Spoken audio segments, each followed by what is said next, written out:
Bonjour, ravi de vous retrouver. Nous sommes donc, comme d'habitude, au Centre de documentation de l'école militaire pour notre 7e webinaire consacré à un sujet que je qualifierais de stratégique, la dissuasion. Plus précisément, nous sommes le Chair économique défense. Quels impacts économiques de la dissuasion en prenant le cas de la dissuasion océanique?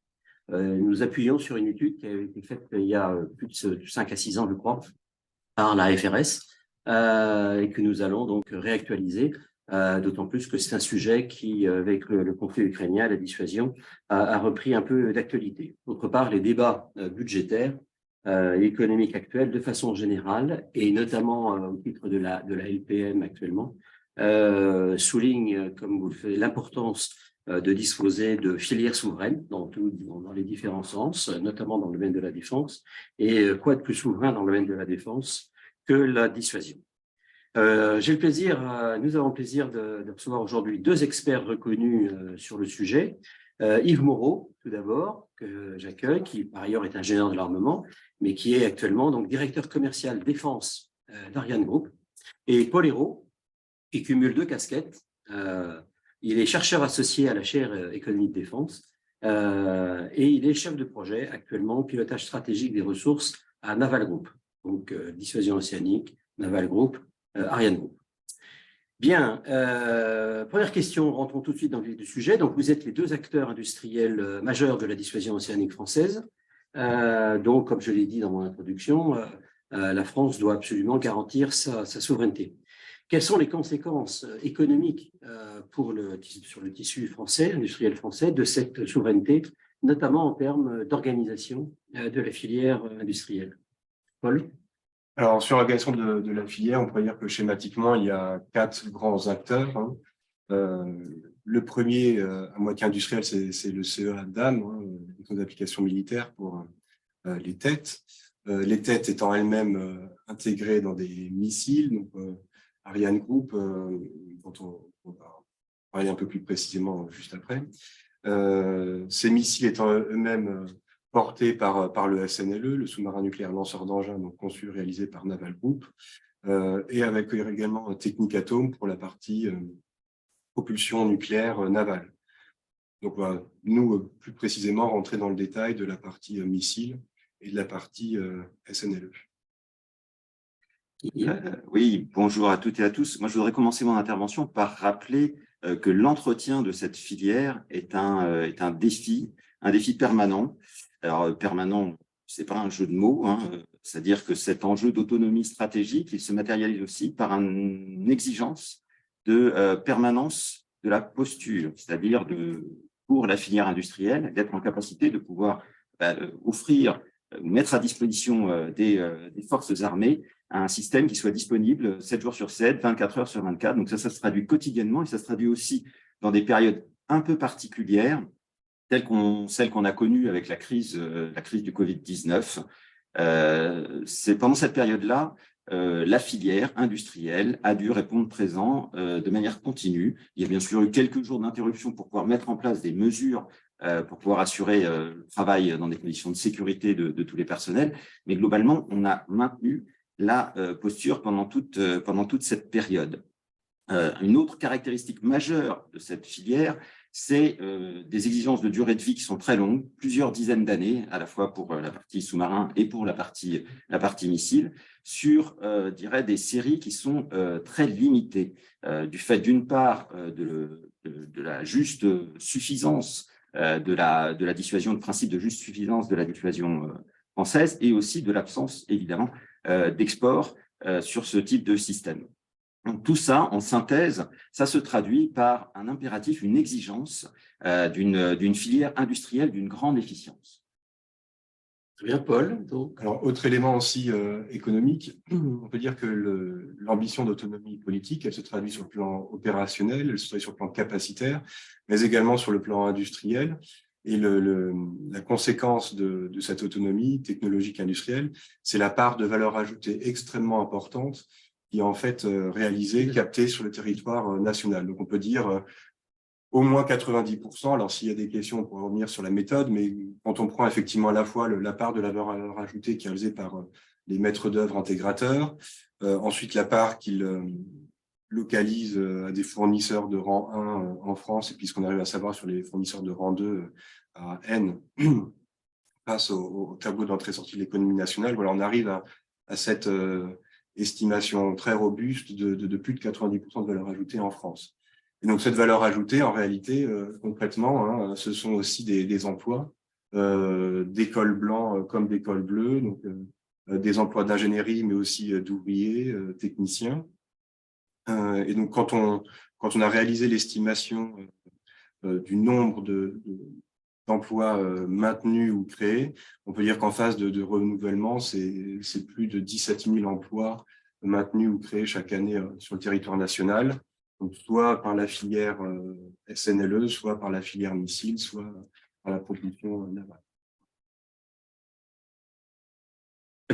Très bien. Et peut-être juste en termes de répartition géographique, Oui. on n'en a pas trop évoqué, mais il y a la conséquence, hein, c'est aussi une ventilation de cette dépense dans de nombreux départements, et donc plus de 90 départements qui sont concernés en fait par les gains, par les retombées de ces financements, de cet investissement public et industriel.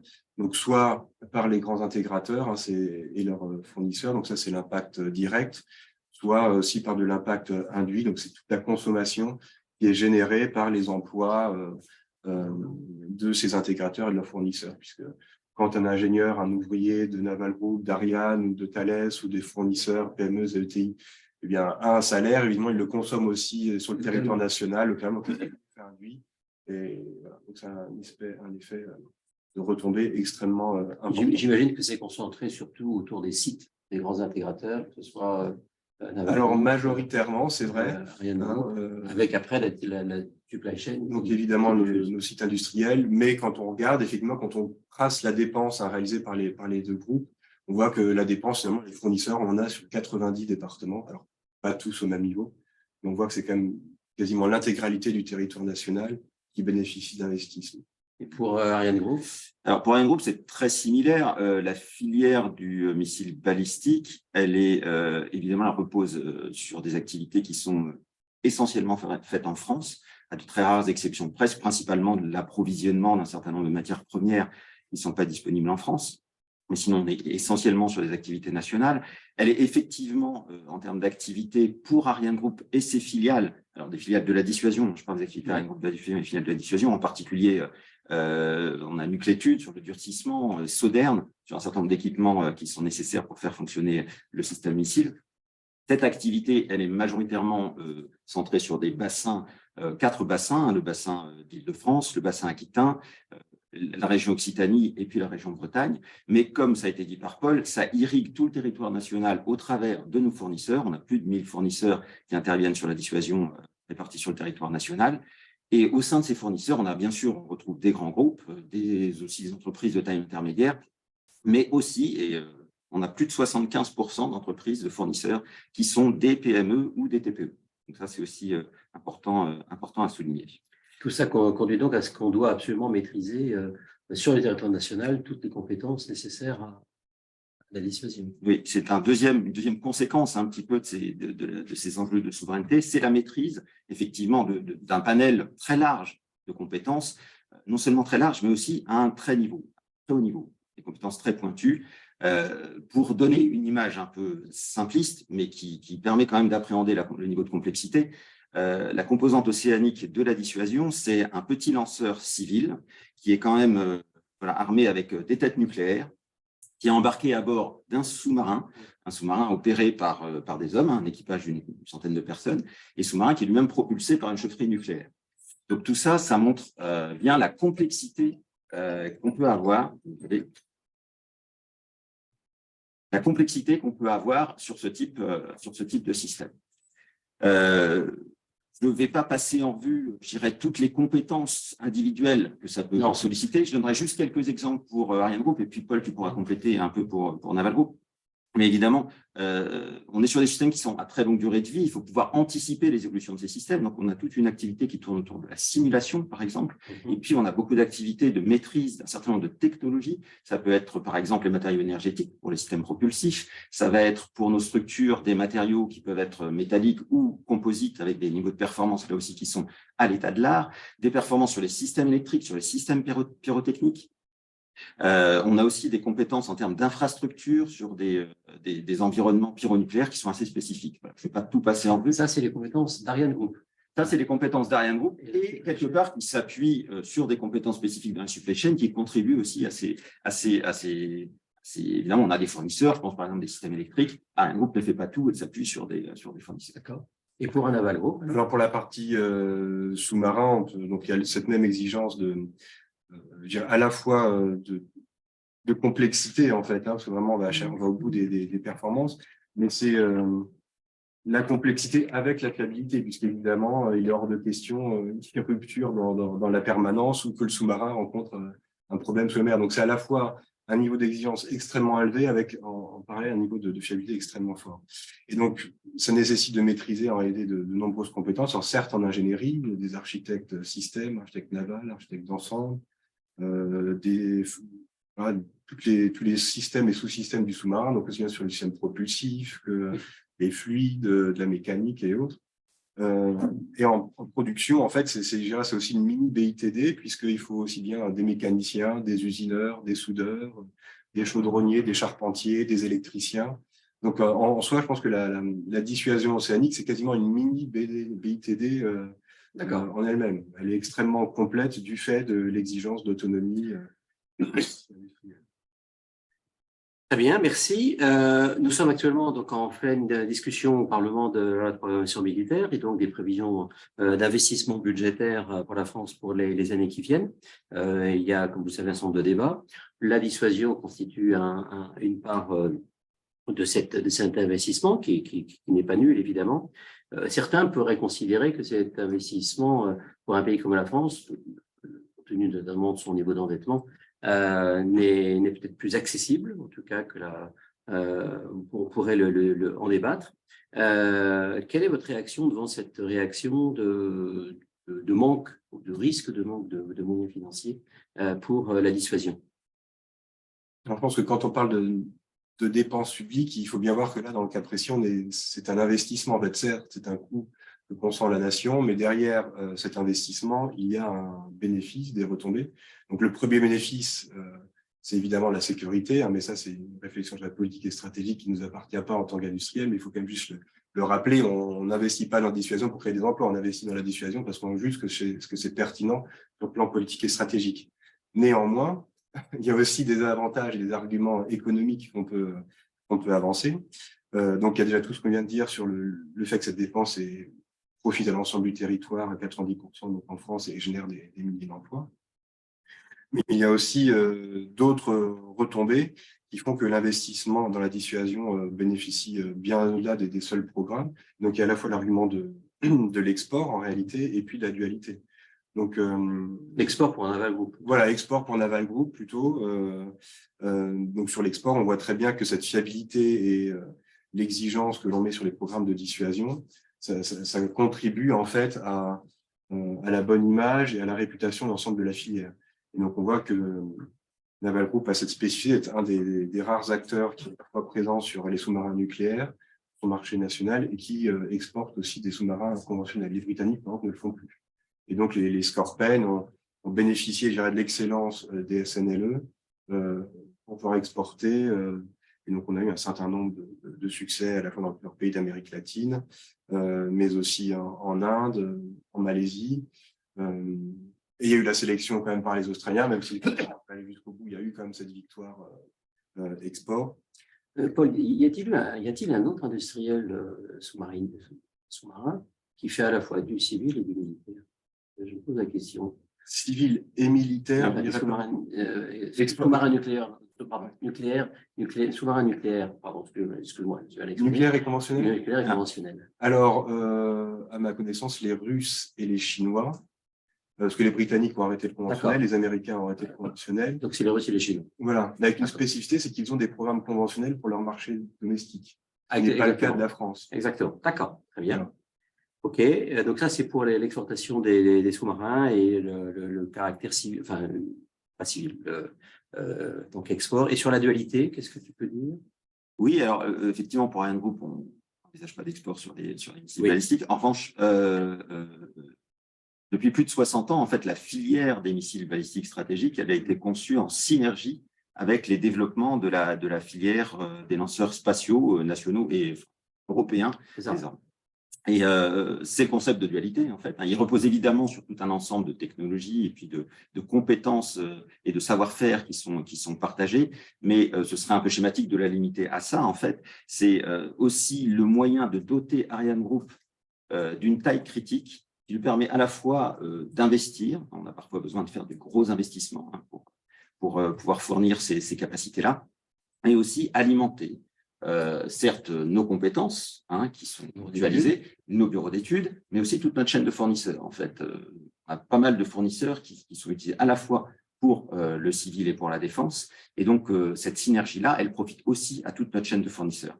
Et in fine, ces bénéfices, ils sont mutuels, ils sont profitables à la fois à la défense et à la fois au civil. Je vais en donner peut-être quelques exemples. Je prendrai par exemple le cas de l'ingénierie des vols.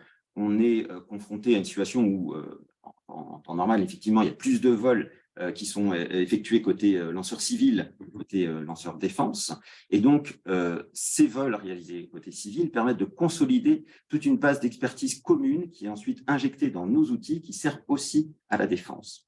Et puis, réciproquement, on peut prendre les exemples de lancements récents d'Ariane qui ont bénéficié de toute la maîtrise qui a été apportée par le secteur de la défense sur la navigation inertielle. Donc, je donnerai deux exemples. Vous avez probablement entendu parler du lancement du télescope spatial JWST fin 2022.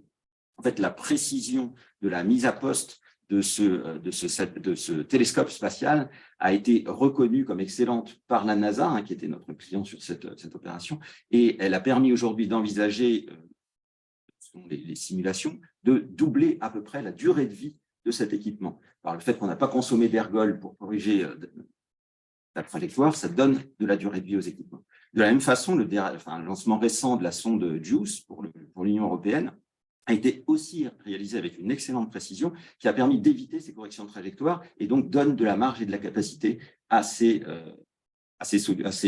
clients civils. Donc, on voit bien que le militaire profite aussi au civil. Tous ces éléments, d'ailleurs, ces gains de performance dans la durée, ça se mesure, ça s'évalue, c'est un argument commercial qui est utilisé auprès de vendeurs, d'acheteurs de lancement de satellites. Alors, il est évident que c'est suivi. Enfin, je veux dire, on communique effectivement sur ces précisions et donc, effectivement, c'est un argument à la fois la fiabilité de ces lanceurs, la fiabilité de ces lanceurs. On a parlé de qualité tout à l'heure. La qualité qu'on a, l'exigence qu'on a d'avoir une dissuasion qui soit utilisable en tout temps, en tout lieu. On a une qualité du même type sur le lancement civil. Nos clients, ils sont effectivement très attachés. La précision du positionnement, c'est aussi, comme je l'ai dit, un gage quelque part de prolongation de la durée de vie des équipements. Donc, c'est évidemment un argument qui compte pour les clients. Très bien. Et sur le plan financier, comment ça se compare, les efforts financiers que nous faisons pour la dissuasion, comment cela se compare par rapport à nos homologues étrangers? C'est vrai qu'une des craintes qu'on pourrait avoir en disant c'est une filière autonome franco-française, c'est de se dire elle n'est pas très compétitive ou du coup on sait très bien dans une chaire d'économie il y a les questions de rente monopolistique, on peut se dire voilà c'est pas efficient, ce sont les grands groupes d'État que l'on nourrit. Et en réalité, d'une part, le fait de se confronter au marché export, eh bien, ça oblige à rester compétitif, donc ça c'est quand même un atout, et le fait qu'on gagne des contrats à l'export, ça montre quand même que voilà on n'est pas simplement en train de bénéficier du marché national, mais qu'on est capable de se confronter à d'autres, et donc on est compétitif. Il y a une autre chose aussi, c'est que quand on regarde l'investissement réalisé par la France par rapport à ce que réalisent nos amis britanniques, par exemple, on voit que notre autonomie, notre souveraineté technologique, bien loin d'être un surcoût, en fait, est plutôt une chance et nous a permis de maîtriser les coûts, puisqu'elle évite, comme ont dû le faire les Britanniques, voilà, d'être arrimée à des programmes américains qui ont des volumes qui nécessitent des investissements beaucoup plus conséquents. Donc, on voit dans le cas présent de la dissuasion qu'en réalité, cette autonomie est plutôt une optimisation en termes d'investissement public. Et puis, un dernier point peut-être aussi qu'on peut évoquer, c'est que, toujours lié à l'export, hein, c'est que le fait d'avoir une filière et des acteurs qui sont présents à la fois sur le marché national et sur le marché international ou sur le civil, ça permet en fait d'amortir les frais fixes. On n'a pas deux acteurs qui sont en fait à nécessiter uniquement des clients nationaux, mais le fait de pouvoir exporter avec un client comme la NASA ou avec des clients étrangers, c'est-à-dire que concrètement, tous les frais fixes et l'investissement liés aux installations à certains NRC peuvent en partie être supportés par l'ensemble des programmes qui mobilisent les infrastructures industrielles. Merci. Tous les deux, vous avez souligné l'importance des compétences et de la technologie très en pointe. Ça, on l'imagine bien. On est pourtant malheureusement dans un pays qui, depuis une vingtaine d'années, une trentaine d'années, se désindustrialise.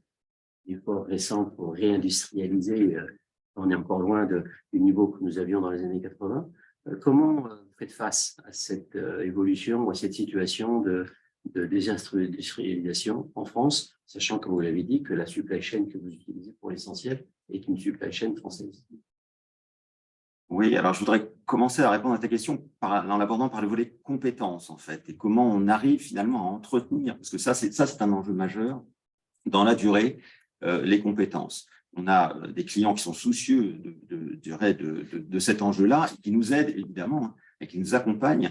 Je vais commencer par les aspects positifs. On est en présence d'une filière qui quand même conserve, à mon sens, un bon niveau d'attractivité, pour plusieurs raisons. D'abord parce que, comme on l'a dit, on va chercher des hauts niveaux technologiques, hein, et donc on stimule beaucoup des gens qui cherchent à aller chercher l'état de l'art. Deuxième aspect important qui concerne ArianeGroup, c'est aussi des passerelles avec le monde et l'environnement civil, des lanceurs civils. L'espace continue à être quelque chose qui fait rêver et qui invite les jeunes à essayer de rejoindre cette filière. Et puis, le troisième volet qui est, à mon sens, celui qui est le plus pérenne dans le temps, c'est les enjeux de souveraineté. Donc, ça rejoint le thème de notre séminaire, mais on est au sein des équipes d'ArianeGroup comme de Naval Group, en présence de personnes qui sont très attachées à ces enjeux de souveraineté. Et l'exemple du Covid l'a montré, en fait. Au-delà d'avoir mis en place les dispositions pour que les gens puissent continuer à travailler, il y a eu une adhésion des personnels et on a tenu la posture dans ces situations-là. Le client, comme j'ai dit, nos clients nous aident. Je prends l'exemple, ce qui nous concerne, développement des missiles, pour maintenir et entretenir ces compétences dans la durée, notamment, par exemple, par la mise en place d'un développement incrémental pour les missiles. Donc ça se dit concrètement qu'on évite de tout refaire à chaque fois un nouveau missile, mais qu'on fonctionne par incréments de durée plus courte, lors d'une dizaine d'années, qui permettent à la fois de s'adapter un petit peu aux enjeux d'évolution des défenses, par exemple, donc les enjeux techniques, de performance du missile, qui permettent aussi d'alimenter de manière plus continue la chaîne industrielle, donc ArianeGroup, mais aussi tous ses fournisseurs qui l'accompagnent et qui contribuent à la performance. Alors, ça, c'est les aspects positifs.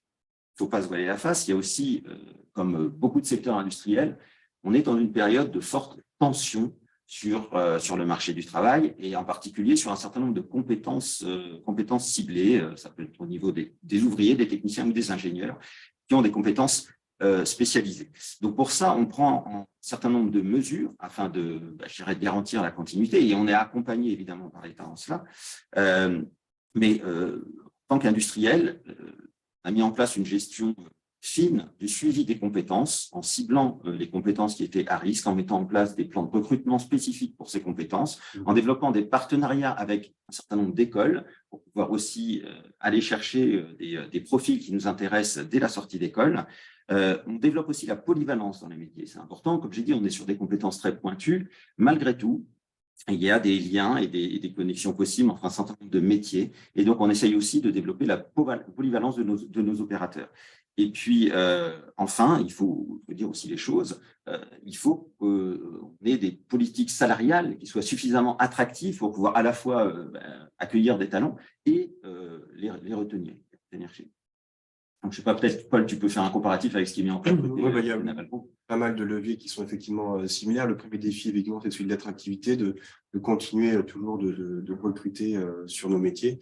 On a la chance, avec moi, comme le disait Yves, d'avoir des programmes qui sont quand même extrêmement stimulants et exigeants sur le plan technique. Donc ça attire déjà. Il y a tout un effort qui est fait aussi sur la féminisation, puisque si on veut avoir des talents, il ne faut pas se priver de 50% de nos neurones voilà, sur le territoire national. Donc ça commence en fait très tôt déjà dans les écoles d'ingénieurs, dans le niveau de formation pour susciter l'envie, parce qu'en fait, sinon après, s'il n'y a que 20% de femmes dans les écoles d'ingénieurs ou dans les écoles qui m'intéressent, forcément en recrutement, c'est difficile de faire plus de 20%, c'est un effort. On essaye de tordre les choses, mais c'est quand même compliqué. Donc la féminisation. Et puis une fois qu'on a réussi à attirer et recruter, je dirais il y a tout aussi souvent un besoin de navalisation, puisqu'on s'aperçoit qu'on est quand même sur des métiers de niche ou des compétences extrêmement spécifiques. Et souvent, en fait, on a besoin de continuer d'accompagner et de former. Et donc ça, on a plusieurs leviers. Hein. Il y a par exemple du matelotage, donc ça c'est souvent en production, mais ça se développe aussi en ingénierie. Donc c'est-à-dire que des anciens tutors en fait des jeunes recrues. Sur tout ce qui est gestes techniques, on a aussi développé des chantiers écoles. Donc, c'est en fait, avant de monter à bord, puisque le sous-marin, pour ceux qui ont eu la chance de monter à bord, le SNLE, est quand même un environnement extrêmement dense et complexe. Et donc, au lieu d'aller faire l'entraînement à bord où la gestion de la productivité est très complexe et contrainte, on préfère le faire dans des environnements reconstitués pour voilà, s'assurer que les gestes sont bien maîtrisés. Et puis, il y a un maître mot qui est aussi celui, je pense, de l'anticipation, hein, parce que cette montée en compétences, elle nécessite souvent 6-7 ans. On estime que c'est un peu les durées chez nous, aussi bien en ingénierie d'ailleurs qu'en production. On prend un bon soudeur ou un bon architecte naval qui soit vraiment autonome, enfin, même pas vraiment expert, hein, mais simplement autonome, c'est 6 à 7 ans. Et donc, c'est-à-dire qu'il faut voir loin, prévoir un petit peu les cycles de charge, et puis commencer à recruter, à former en anticipation des grands pics. Très bien, merci beaucoup. Je n'ai pas eu besoin de relancer les questions parce qu'il y en a tout un certain nombre. Je voudrais juste peut-être avant qu'on conclue dire un mot quand même qui est connexe avec cette notion d'attractivité et qui est lié quelque part à notre capacité de parler de ce qu'on fait. Alors le webinaire d'aujourd'hui en est un excellent exemple, mais c'est des occasions relativement rares.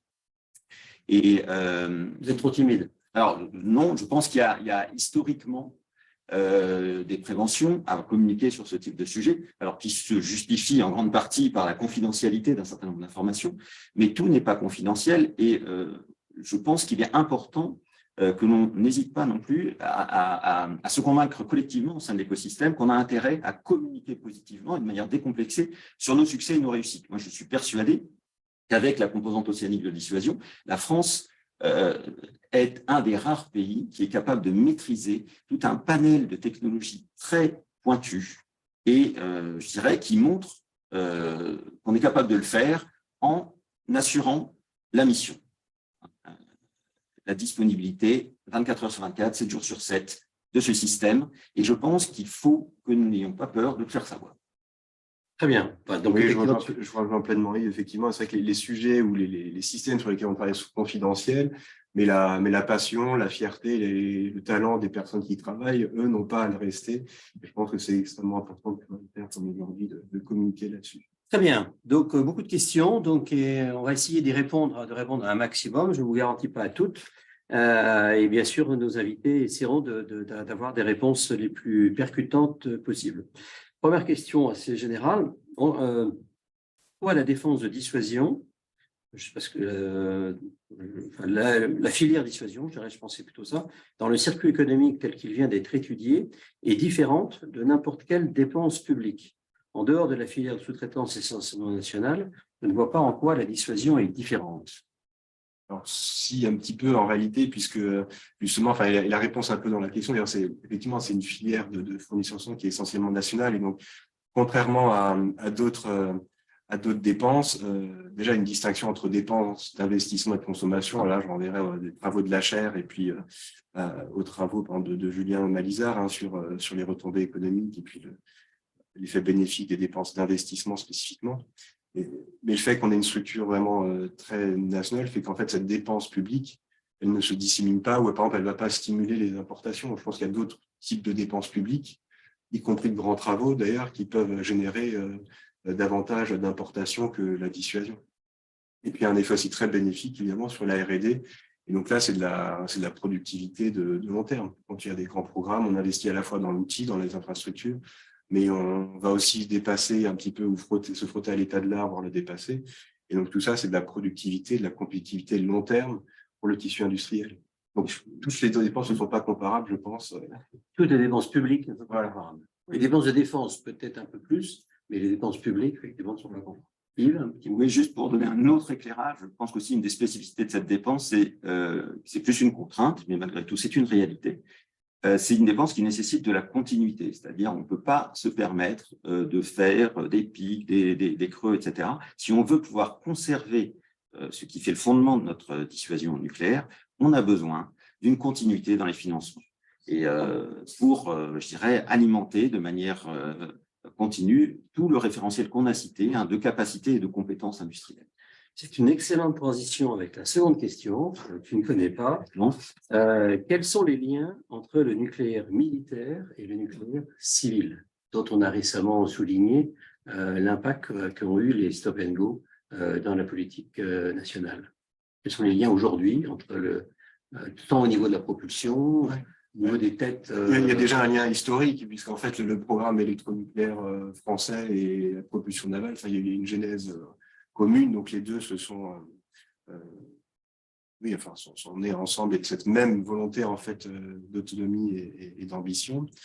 Et aujourd'hui, en fait, on voit bien que le fait d'avoir, sauf que on a eu des échanges récemment chez Naval Group avec des personnes d'EDF, et on voit bien que la continuité dont parlait Yves et qu'on a pu avoir dans le nucléaire militaire est en fait une grande chance, puisqu'on a réussi à conserver, y compris en production, en fait, des compétences qui ont pu peut-être être un peu mises à mal par les effets de stop and go du nucléaire. Sinon, au niveau technologique, quels sont les liens qu'il peut y avoir entre la propulsion et les centrales? Je ne sais pas. Déjà, il y a toute une exigence de sûreté, en réalité, qui est commune, même s'il y a évidemment des démonstrations, il y a des spécificités au SNLE quand même, c'est comme la sûreté mutuelle entre, et donc des démonstrations et des méthodes assez spécifiques, on met rarement à côté d'une centrale une base de lancement de fusées aériennes. Donc effectivement, le fait les deux à quelques mètres sur un SNLE, ça génère des démonstrations de sûreté un peu spécifiques, mais en réalité, les niveaux d'exigence sont tout à fait comparables, y compris sur les INBS d'ailleurs, puisqu'il y a eu des mises à niveau post-Fukushima, donc vraiment, je dirais, il y a une grande synergie et beaucoup d'éléments comparables au-delà des quelques spécificités que j'ai pu évoquer. Je ne veux pas me faire le porte-parole du CEA, mais la constitution même du CEA, qui réunit à la fois des compétences applicables dans les domaines militaires et domaines civils, c'est une forme de dualité aussi, évidemment, et elle permet des synergies en termes de compétences, en termes de moyens, qui sont évidemment bénéfiques, là aussi, aux deux domaines. Une question peut-être plus pour Yves, question peut-être piège. Quelle est la complémentarité au niveau économique entre les différentes composantes de la dissuasion océanique et aéronautique? La complémentarité économique? Oui. Alors, il y en a une que je pourrais dire, c'est déjà au niveau des têtes nucléaires. Oui, évidemment. Il y a un élément commun, même si ce n'est pas les mêmes. Mais Alors, on a deux maîtres d'œuvre industriels qui sont différents pour les deux composantes de la dissuasion. On travaille malgré tout dans les environnements qui ont certaines similarités et on échange aussi, je dirais, entre maîtres d'œuvre.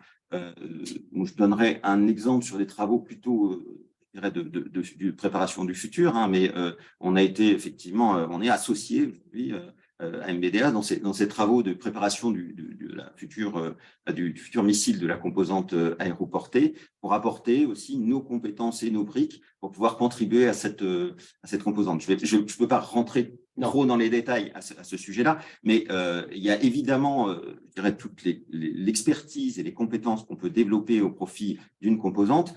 Elles peuvent être bénéfiques aussi à la deuxième. Voilà.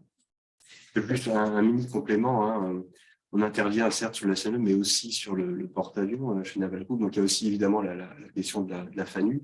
Et donc, le fait d'avoir, ça rejoint aussi un peu la question du nucléaire, le fait d'avoir cette continuité et d'avoir pas simplement quatre réacteurs sur les SNLE, mais d'avoir aussi également ceux du porte-avions et d'avoir aussi ces compétences de sûreté à démontrer, non seulement sur la SNLE, mais aussi sur un porte-avions à propulsion nucléaire, avec aussi l'emport d'armes potentiellement stratégiques. Enfin, tout ça, ça génère aussi une certaine complexité des défis techniques qui sont en réalité communs, même si on dit un SNLE, un porte-avions, ça n'a rien à voir. Il y a quand même un petit socle de spécificité importante et ça contribue justement du maintien global de la Chine. Vous avez parlé des compétences techniques nécessaires. Y a-t-il des compétences alors, qui sont qualifiées dans la question d'orpheline, en clair, qui ne sont portées que par vous, et quel est le poids de ces quel serait le poids de ces compétences orphelines dans vos activités? Alors, il y a peut-être deux façons de répondre. Je pense qu'il y a une façon qualitative et quantitative, c'est-à-dire sur le panel quantitativement de toutes les compétences que l'on traite, il y a quand même beaucoup de compétences qui peuvent avoir des résonances dans d'autres domaines. Voilà, de la pyrotechnie, du nucléaire, des infrastructures, ça existe ailleurs que dans le domaine de la dissuasion nucléaire. Ce qui est plus rare, c'est de réunir toutes ces compétences ensemble au profit d'un système.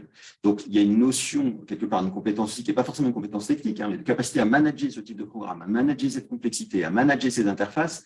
Ça, c'est quand même assez spécifique et on a peut-être du mal à le trouver, mais globalement, ça se construit, je dirais, dans le parcours professionnel. Sur l'aspect un peu quantitatif, sur l'aspect qualitatif, je ferais, vis-à-vis de ces compétences, il y a une exigence de très haute performance qu'on a évoqué, qu'on a mentionné. Donc, c'est vrai que rarement on trouve dans d'autres domaines un besoin d'avoir ou de solliciter ces compétences à ce degré-là. Donc ça, c'est des choses, effectivement, qui nécessitent, là aussi, de la montée en compétences en interne pour pouvoir acquérir le niveau d'expertise. Donc, il y a beaucoup de transferts de compétences qu'on organise en interne et c'est un vrai enjeu, notamment les départs en retraite à chaque fois de compétences clés. Il faut les préparer longtemps à l'avance et les construire longtemps à l'avance. Alors, je n'aurais pas de pourcentage sur les compétences orphelines à donner, mais je dirais qu'il est important. En tout cas, qualitativement, c'est extrêmement important. Si on prend, par exemple, le soudeur qui travaille sur de l'acier donc sans HLES, donc c'est des aciers très spécifiques à haute limite élastique soudable, on utilise ces matériaux que pour les SNLE en réalité. Donc, en France ou Naval Group? Alors, déjà, c'est des matériaux franco-français. Donc, non, mais est-ce qu'il y a d'autres applications à connaissance, c'est vraiment lié à la coque des sous-marins. Voilà, donc, c'est une technologie orpheline. Et donc, effectivement, voilà, c'est une compétence parmi les milliers qu'il y a dans le groupe, mais si on ne la détient pas, celle-là, il n'y a pas de sous-marin. En fait. Et donc, nos soudeurs remettent leur qualification en jeu chaque année. En réalité. Chaque année, ils s'entraînent pour être requalifiés à différents procédés de soudage. Je pense que derrière la question est complexe, mais à mon avis, elle est utile, c'est quel est le poids financier que nous devons supporter pour des technologies orphelines. Est-ce qu'il est important, pas important? Parce qu'on a parlé de la dualité, on voit les bénéfices. Et là, quel est l'effort spécifique qu'il serait nécessaire de faire? Si vous n'avez pas la réponse, non, moi, je n'ai pas de chiffre en tête non plus, mais de la même façon que pour Naval Group, on a quelques niches de compétences très spécifiques. Je prends par exemple les matériaux composites, qui doivent résister à des températures extrêmement hautes. Donc, c'est des composants céramiques à matrice carbone qui sont là aussi faits exclusivement chez nous, une filière très spécifique. Quantitativement, il y a des retombées dans les missiles très rapides. Oui, il y a des retombées dans certains systèmes, pas que pour la dissuasion, également. Et puis, avec les évolutions du vol spatial, on peut aussi avoir des retombées dans ces domaines-là. Donc, l'entretien de ces filières-là, c'est quand même très spécifique. Oui, ça demande. Je ne pense pas que ce soit très majoritaire dans le coup, malgré tout. C'est des filières très pointues, certes. Il y en a un nombre, à mon sens, assez limité, c'est ciblé sur des technologies très spécifiques. Après, c'est le niveau de performance qui a un coût aussi, c'est-à-dire là où on va chercher effectivement le besoin de performance. La filière dissuasion a-t-elle des problèmes de financement en raison de la nature de son activité? On fait référence ici aux critères ESG. Alors, moi, je vais répondre par un premier niveau de réponse. Après, elle est quand même très fortement alimentée par l'État, soyons clairs, hein, de par sa finalité. Donc, je dirais, elle répond à un besoin d'autonomie stratégique majeur et essentiellement financé par l'État. Donc, ça peut être un enjeu peut-être plus au niveau de certains fournisseurs qui pourraient avoir ce type de préoccupation, plus qu'un besoin un souci de financement direct, puisqu'on est alimenté par des crédits. C'est plutôt une menace indirecte sur certains acteurs. Les principaux acteurs de manière directe sont souvent à capitaux publics avec une part de l'État. Les crédits de paiement sont effectivement nationaux. Par contre, c'est vrai que la filière, on a évoqué des milliers de fournisseurs et sous-traitants. Effectivement, parmi ces milliers de fournisseurs et sous-traitants, tous n'ont pas toujours un actionnariat stable, où ils peuvent être aussi la cible d'investissements étrangers ou être détenus effectivement par des grands groupes qui, on le voit parfois, effectivement subissent ces critères. Hein. Alors, on l'a vu, je crois que c'est BAE Systems au Royaume-Uni qui a dû affronter ces difficultés. Donc, il y a des sociétés françaises qui donc cotées sur le marché, des grands groupes qui se font interroger et qui voient le financement de fonds d'investissement étrangers interdits parce qu'ils ont une activité dans le domaine de la dissuasion. Donc, directement, ces grands groupes, que je crois me souvenir, si je me trompe, qu'ils m'excusent, mais des groupes comme Airbus, comme Thales, peut-être aussi Safran, maintenant, je ne sais pas, avec Ariane Group, ont cette démarche et doivent faire face à ces contraintes. Mais c'est là où je pense qu'il est important qu'on arrive à communiquer sur ce qu'on fait, sur la finalité de ce qu'on fait. Enfin, je pense qu'il y a un enjeu majeur autour de ça. Et je pense que c'est aussi un des risques que la communication permet de contourner, c'est de mieux expliquer ce qu'on fait, à quoi ça sert, comment on le fait. Et je pense que c'est de nature aussi à réduire ce risque. Question délicate. Considérons une hypothèse fictive où la France n'aurait pas de dissuasion. Quel devrait être le niveau de dépenses de défense pour garantir un niveau de sécurité identique à notre nation? Je ne sais pas s'il y a une réponse à cette question, parce qu'un niveau de sécurité identique, je ne sais même pas avec quel niveau. Enfin, je ne sais pas. Je vais être franc avec vous, je ne sais pas vous dire. Pour moi, ce n'est pas une question industrielle, c'est une question stratégique. C'est saurait-on garantir le même niveau de sécurité avec du conventionnel? C'est pas sûr, donc il faut regarder par là. Voilà. En tout cas, je suis pas sûr en tout cas, que les industriels soient les mieux à même de répondre à cette question. Ce serait plutôt, j'allais dire, à nos chefs militaires de garantir, de définir au point de vue politique ce qu'il conviendrait de mettre en œuvre dans le domaine conventionnel pour assurer le même niveau. Il y a quand même une différence de nature dès qu'on parle de dissuasion. Donc après, c'est difficile de comparer quand on ne parle pas des mêmes choses. Oui. Très bien. Je crois qu'il y a, enfin, donc c'est l'actuel CEMM qui évoquait quand même dans cette stratégie la notion d'incertitude et le fait que l'incertitude sur les dommages inacceptables va être quand même du côté de l'agresseur et pas du côté du pays qui se défend.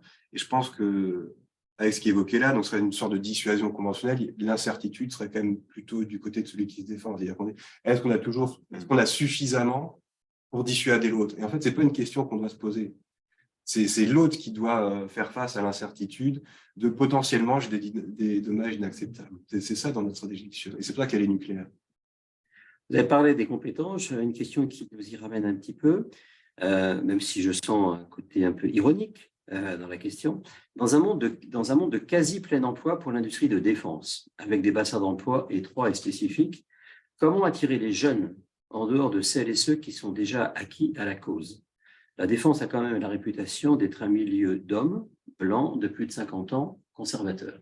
Je lis intégralement la question par respect pour celui qui a posé la question. En plus de 50 ans, peut-être pas. Hommes, certainement, ça a été souligné par Paul, comme tous les milieux hautement technologiques aujourd'hui, on a, c'est vrai, une proportion importante. Et c'est pourquoi il y a, comme dans toutes les entreprises, des actions pour pouvoir, je dirais, aller dans le sens d'une meilleure répartition des populations au sein de nos équipes.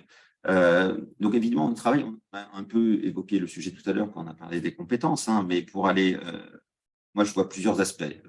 Je pense qu'encore une fois, je vais le répéter, ce sera peut-être la troisième fois, mais l'aspect communication, communiquer sur ce qu'on fait, faire valoir tous ces savoir-faire, toutes ces compétences, ça crée de l'attractivité. On parle de la défense, mais comme j'ai dit, on ne travaille pas, il y a un groupe que sur la défense. Il y a ces passerelles entre la défense et le civil qui sont une vraie opportunité aussi. Hein, on a parfois des gens qui rentrent chez Ariane Group par le civil, par le lancement civil, puis qui s'intéressent aux militaires, qui voient qu'on y fait des choses passionnantes, intéressantes, très pointues technologiquement, et qui, je dirais, font des parcours diversifiés au sein de la société. Et puis cet enjeu, alors on parle de ce acquis à la cause, je pense que notre histoire récente, on a eu quand même un certain nombre d'événements, renforcer le sentiment national sur le besoin de rester, de garder, de conserver une autonomie et des moyens pour la défense. Donc moi, je pense qu'il y a aussi dans les actions de communication qu'on peut faire, on montre à quel point on contribue finalement à notre autonomie stratégique et ça ne va pas convaincre que des acquis à la cause. Je pense qu'on peut convaincre des gens aussi de l'utilité de ce qu'on fait. Alors, il y a évidemment, j'ai déjà parlé de la féminisation tout à l'heure, vers la jeunesse, on a quand même beaucoup d'actions, donc déjà on a plus de 400 alternants chaque année dans le groupe, donc ça assure un certain renouvellement. On a évidemment aussi, on en a parlé, mais des relations, des partenariats avec les écoles pour intéresser et sensibiliser les jeunes à nos métiers, à notre environnement. Il y a des actions aussi plus larges du ministère vers la jeunesse, avec par exemple la fabrique défense, pour décloisonner justement et informer les jeunes de tous les environnements. Et puis pour la diversité aussi, il y a quand même des mécanismes, je pense au sein notamment de l'UIMM, avec ce qu'on appelle, alors c'est un peu technique, c'est les CQPM, c'est des certificats paritaires. En fait, c'est des formations un peu qui permettent à des personnes de se réorienter en fait dans l'industrie. Et on voit que, alors c'est pas des centaines de personnes, mais on a quand même plusieurs dizaines chaque année de ces CQPM qui permettent, alors on a d'anciens gendarmes, d'anciens professeurs des écoles, souvent des femmes d'ailleurs qui se reconvertissent aussi en cours de carrière. Donc en fait, les passerelles sont très variées, quel que soit l'âge, pour rejoindre cette industrie. Et quel est le résultat de toutes ces actions? Ça, c'est des actions, c'est très bien, mais comment peut-on mesurer? Le résultat concret, c'est est-ce que vous avez des des difficultés centaines pour l'embauche? Est-ce que vous avez ou pas? Est-ce que vous avez la possibilité de recruter les meilleurs, ce que vous voulez, ou bien est-ce que c'est plus difficile? Je ne sais pas. Comment vous le mesurez? Alors, je pense que, alors c'est difficile de le mesurer parce qu'il faudrait comparer avec ce qui se passerait si on ne faisait rien. Ouais. Oui. Et ça, on n'a pas les chiffres. Ce qui est clair, c'est qu'aujourd'hui, on arrive, je dirais, à alimenter la filière, à recruter.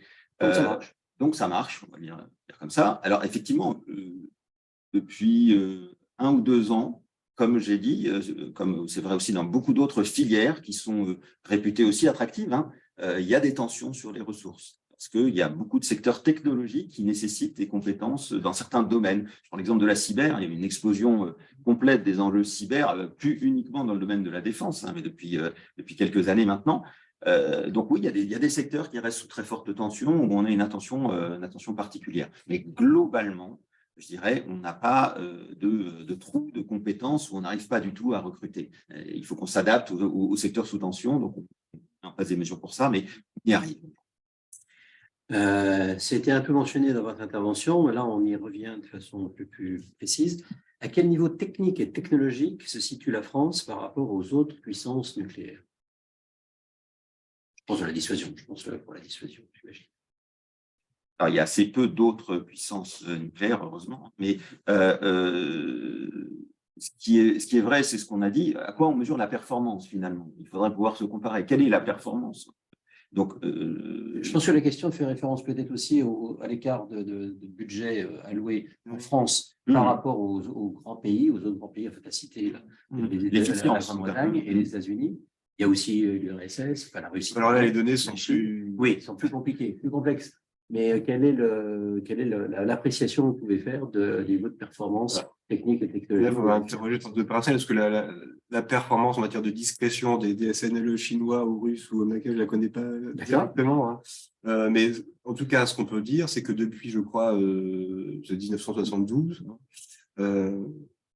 la France a réussi à maintenir des patrouilles de SNLE en permanence sous l'eau. Donc, ça fait plus de 50 ans que notre dissuasion océanique fonctionne et au meilleur niveau avec des sous-marins français, des missiles français, des têtes nucléaires françaises, ce que en réalité très peu de pays savent faire.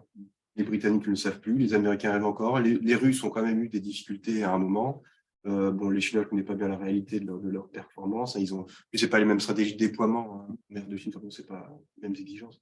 Alors, ce qui est sûr aussi, c'est que cette performance, on communique entre guillemets dessus, c'est-à-dire qu'il y a quand même des démonstrations, alors évidemment sans tête nucléaire, mais de notre capacité à pouvoir mettre en œuvre la capacité de la dissuasion océanique. Il y a eu encore très récemment un tir qu'on appelle les tirs d'acceptation, hein, c'est-à-dire en conditions réelles, à partir d'un sous-marin mis en œuvre depuis l'équipage avec un missile, donc évidemment sans tête nucléaire. Et je dirais, sur les dernières années, les succès de l'ensemble des tirs qu'on réalise dans ces conditions, elle montre le niveau de performance qu'on atteint, puisqu'elle permet à la fois, effectivement, de mettre en œuvre toute la chaîne. Donc, on parle de l'industrie aujourd'hui, mais il y a évidemment toute la chaîne étatique qui est associée évidemment à la marine qui met en œuvre le système. Ça montre que tout ça, c'est opérationnel et ça nous permet de consolider et de mesurer les performances de nos systèmes. Alors, la disponibilité, on en a parlé, il y a aussi la portée, la précision de nos armes qui sont des enjeux majeurs hein, pour le système de la composante. Donc, tout ça, on le vérifie, on le teste et les autres nations voilà, sont capables aussi de voir que ça fonctionne. Donc, ça aussi, c'est un enjeu de crédibilité majeur de la dissuasion. Donc, la performance ultime de la dissuasion, c'est la crédibilité. C'est que les autres, effectivement, sachent qu'on est en mesure de mettre en œuvre l'arme avec un niveau de performance qui assure, je dirais, le succès de la mission si on devait la mettre en œuvre. Et donc, le niveau de performance, je dirais, on est au niveau de performance requis. Une question pour Paul. Pensez-vous que l'obligation de constitution de stock inscrite dans la nouvelle LPM à destination des industriels va affecter de manière significative vos activités à l'exportation? Non, je ne vois pas là directement le…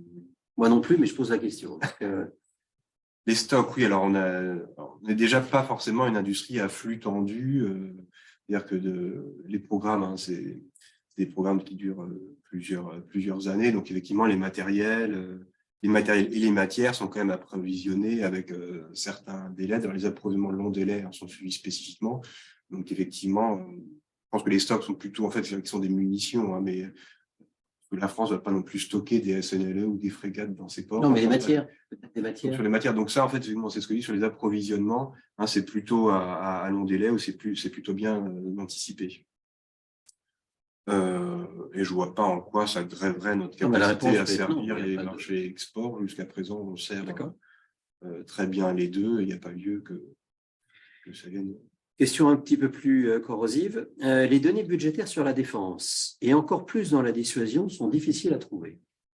Et quand il y en a, il n'y a pas de comptabilité analytique qui permet de mesurer dans le temps le coût de la dissuasion. Pourquoi ne pas transmettre le plus grand nombre de ces données, comme c'est le cas aux États-Unis? Alors, j'avoue, je ne sais pas ce que les États-Unis donnent comme information, mais voilà la question. Alors, moi j'ai beaucoup pour les benchmarks, là, regardé les données américaines. C'est vrai qu'elles sont extrêmement précises, détaillées par sous-marin, en différentes monnaies actuelles et puis enfin, c'est vrai que c'est très très transparent.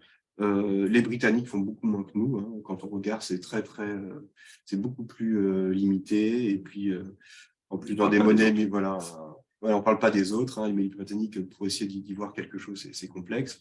Chez nous, on est en France, on est entre les deux. On a quand même beaucoup de données hein, dans les projets de loi de finances.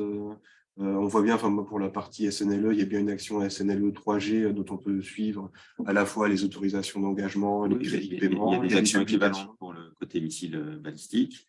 Donc, effectivement, il y a un niveau de traçabilité qui est donné. Après, je dirais, et de visibilité. Je pense on est, comme le disait Paul, un peu pas dans une transparence totale, mais on n'est pas dans l'opacité, je dirais. Ces budgets, ils sont capables d'être suivis. On est par ailleurs très fortement suivis par nos donneurs d'ordre étatiques sur la manière dont on parlait d'efficience de la filière. Je dirais, un des stimulants pour cette efficience, c'est évidemment nos clients étatiques qui nous définissent effectivement des budgets et des ambitions qui sont très cadrés et très suivis dans l'exécution. D'accord. Les auditions parlementaires ou les rapports au Parlement, la LPM, il y a des éléments, j'imagine, chiffrés qui sont communiqués. Enfin, je ne connais pas le détail précis. Oui, alors, alors après, sur les budgets industriels, c'est vrai qu'il y a peu de choses, mais parce que c'est surtout consolidé dans les budgets publics, dans l'industrie publique. Mais enfin, ce que je disais, les autorisations d'engagement et les crédits de paiement sont publics. Hein. Existe-t-il une structure capitalistique idéale entre marché de souveraineté et proximité au marché civil? Dans le premier cas, on imagine un modèle d'arsenal qui serait le plus adapté, alors que dans le second, on imaginerait un modèle d'entreprise cotée. Donc vous qui êtes, alors sur notamment Ariane Group, qui est à la fois dans le militaire et le civil, la structure, quelle serait la structure capitalistique idéale? Si tu n'as pas d'éléments de réponse précis. Alors, je ne vais pas peut-être répondre directement linéairement à cette question. Tu as évoqué le mot d'arsenal. C'est vrai que c'est un mot qu'on entend parfois pour qualifier l'industrie de défense, en particulier celle de la dissuasion.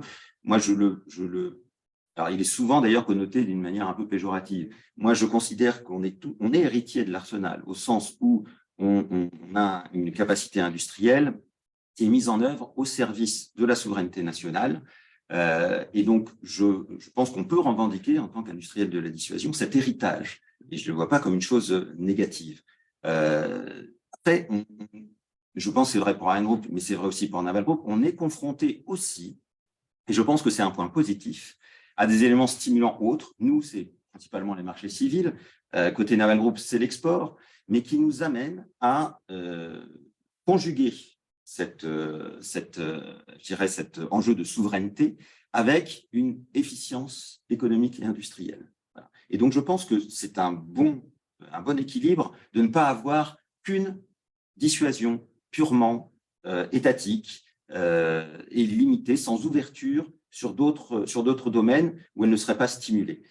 Je dirais que c'est une source de motivation, à la fois pour les équipes, mais aussi pour l'entreprise en tant que telle, hein, en étant confronté à ces environnements autres, de s'améliorer. Voilà. Et c'est vrai, comme j'ai dit pour un groupe, pour je dirais la dualité entre la dissuasion et le monde civil, c'est aussi vrai pour le développement, y compris dans le domaine défense, de nouvelles capacités technologiques. On a par exemple, en ce moment, on travaille sur des systèmes de surveillance de l'espace qu'on met en œuvre au profit du commandement de l'espace, hein, et qui ont des finalités évidemment à la fois militaires et puis potentiellement civiles, et dont l'accès à l'espace civil. On travaille aussi sur des futures armes hypersoniques, systèmes d'armes hypersoniques avec des démonstrateurs technologiques. Donc, je pense qu'un bon modèle, c'est un modèle qui combine des nécessités liées à l'enjeu de souveraineté, d'autonomie stratégique, avec des enjeux d'un modèle plus ouvert pour justement inviter et stimuler les écosystèmes industriels à innover perpétuellement. Oui, je rejoins Yves. Hein, je pense qu'il ne faut pas du tout opposer d'un côté souveraineté, donc arsenal, et puis de l'autre côté civil, donc actionnariat plus ouvert. L'héritage de l'arsenal, on peut en être fier, mais aujourd'hui, garantir la souveraineté, c'est les centres de décision, évidemment l'actionnariat, la localisation de la recherche et de la production. Et tout ça, en fait, ça peut être garanti, évidemment, sans un modèle arsenal, mais parce qu'on connaît aujourd'hui dans la BITD française. Et je crois qu'on ne saurait pas, en réalité, faire le carve-out, le détourage de ce qui doit être souverain, dissuasion, et le mettre dans une entité. Si on l'isolait, c'est exactement ce qu'il dit. Je pense que si on l'isolait, à partir du moment où on l'isolerait, ce noyau de dissuasion aussi, on le tuerait en réalité, parce qu'il serait plus confronté au marché civil ou export, et parce qu'il se retrouverait à devoir être complètement supporté par le client domestique. Alors qu'on vient justement de faire la démonstration que cette ouverture au civil, à l'export, et puis aussi ce lissage des coûts fixes permet justement d'avoir une dissuasion beaucoup moins coûteuse et beaucoup plus performante. On approche de la fin de notre webinaire. Il y a néanmoins encore d'autres questions. Alors, une question, je pense que c'est la période qui veut cela, qui fait référence à la récente réforme des retraites, la dissuasion mène à tout. Bonjour. Donc, la question RH semble être passée en première position pour pallier le relatif manque actuel et à venir personnel. Ne serait-il pas temps de ne plus positionner un âge de retraite brut, mais une continuité de compétences, capacités pour ceux qui le peuvent et qui le souhaitent? J'imagine que c'est quelqu'un qui veut travailler au-delà de l'âge limite de retraite. Qu'est-ce que vous pensez de cette question? Déjà, on ne met pas nécessairement les personnes dehors à partir du moment où elles peuvent faire valoir leurs droits. Il y a une chose de pouvoir faire valoir ses droits, et il y a une chose de partir. Après, donc voilà, donc il y a des personnes qui peuvent avoir plus que l'âge autorisé pour l'ouverture des droits et qui restent. C'est une première chose. Ensuite, on a aussi parfois des experts, enfin, des personnes qu'on arrive enfin, qui peuvent revenir contribuer ponctuellement après leur départ. Ça se produit. Et puis, sur certains métiers, ce qu'on peut dire, c'est qu'on a quand même parfois, alors c'est limité, hein, mais il y a quand même des métiers où on a des contraintes d'embarquement, enfin d'aptitude physique, notamment pour les phases d'essai. Et donc là, il faut quand même que le prolongement de la durée aille avec aussi la santé physique des collaborateurs. Donc, en résumé, si quelqu'un de compétent, en forme, au-delà de 62, demain 64 ans, veut continuer à travailler chez Naval Group, et il peut travailler chez Naval Group. Pareil chez Ariane Group? Oui, oui, bien sûr. Après, comme je l'ai dit, il y a un enjeu de renouvellement, c'est-à-dire qu'on ne peut pas non plus créer de dépendance vis-à-vis de personnes qui vont un jour ou l'autre arrêter leur activité et partir en retraite. Donc, c'est la gestion prévisionnelle des emplois et des compétences, elle est cruciale pour nous deux, hein, je pense. Donc, oui, c'est possible. Et en même temps, en tant qu'entreprise, on a le devoir de se préoccuper, et on est accompagné pour ça, encore une fois, par nos donneurs d'ordre, mais de la manière dont on renouvelle nos compétences. Et donc, on a la responsabilité de mettre en place cela, et il ne faut pas se reposer uniquement sur le fait qu'on va garder les gens plus longtemps. Ce serait, à mon avis, un mauvais calcul.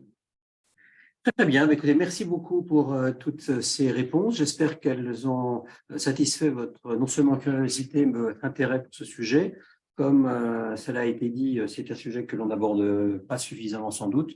Et donc, la chaire économie et de défense est tout à fait heureuse d'avoir contribué, en tout cas, à lever une partie du voile sur cette activité tout à fait stratégique. Vous recevrez, comme d'habitude, un questionnaire de satisfaction. Nous sommes toujours intéressés d'avoir vos réponses pour toujours maintenir, voire améliorer la qualité de nos webinaires, et également avoir des suggestions sur de futurs thèmes. Le prochain thème prévu après les vacances, donc vous pouvez partir en vacances tranquillement, si j'ose dire, sera sur l'économie, un thème plus nouveau sur l'économie des conflits et l'impact qu'il peut y avoir entre les conflits et l'évolution de la situation économique dans un certain nombre de pays. Merci beaucoup, Paul. Merci beaucoup, Yves. À très bientôt. C'est à vous. Au revoir. Au revoir.